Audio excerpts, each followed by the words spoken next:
Exploring the issues that matter most in Indiana. This is In Focus with Dan Spieler. Questions this weekend about coronavirus exposure in the White House after the president revealed that the VP's press secretary had tested positive. Much more later this morning. We'll also talk about the state's response to the coronavirus coming up. But we start with the other story making headlines here in Indianapolis and around the country. The police action shooting that was all captured on Facebook Live. We'll never see him again. I certainly understand the family's emotions, revolving around this. But, we're going to handle this the way we do all of our investigations.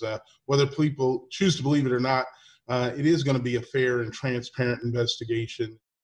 A series of officer-involved incidents this week. Mayor Hogsett issued this statement saying our city experienced a series of tragedies that raise understandable questions and again revealed the scars of mistrust left behind by a national legacy of discrimination against communities of color.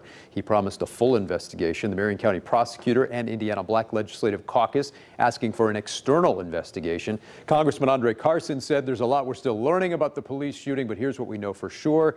He said simply being black in America should not be a death sentence, but for countless people, it is. I spoke this week with State Senator Greg Taylor, who represents the district where this happened.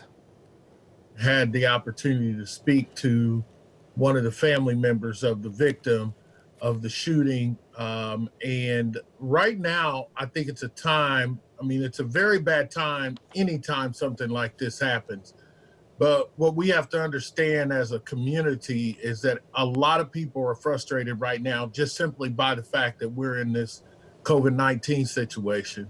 But this has exacerbated the community outlook on this situation. I don't know a lot about what happened, except that there was gunfire and the young man is deceased.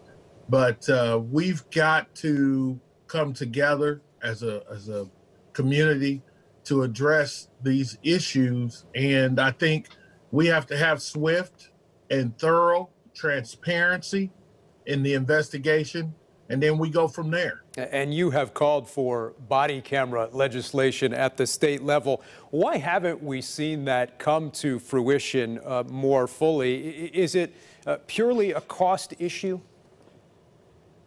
I can't really tell you why the administration has not put body cameras on all the police officers. I think it's both. It can be both financial and it could also be policy. From my standpoint, it saves everybody. I think the legislation was 2 or 3 years ago when I submitted that legislation, and these types of situations, had there been a body camera, we'd have a clear resolution to this situation. What more do you want to see at the state level in this regard? And are you concerned with state and city budgets likely getting strapped here over the next couple of years that any hope for expanding body camera programs might be lost in some of those budget concerns now? Well, I take a different perspective on the budget concerns.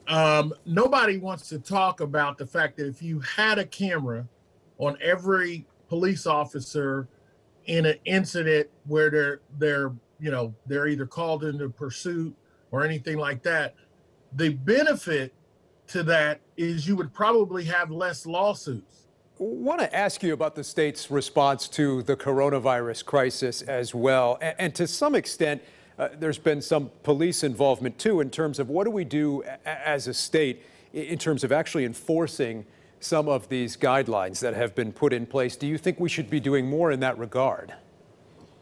Well, first of all, let me talk about what is important. Social distancing has created a clear message for the community. Social distancing has lowered the transmission of this virus. In the communities that I've seen and the things that have happened in the city with these large gatherings of people, and most of them young people. We need to be more cognizant of the fact that this is only going to help us get out of this sooner. If you don't spend one night in a large gathering like this, you may be able to spend 20 nights doing that a month from now. So I think the state's response has been transparent. I don't agree with some of the reopenings that are happening. I think it's a very huge risk that we're taking in the state of Indiana. Meantime,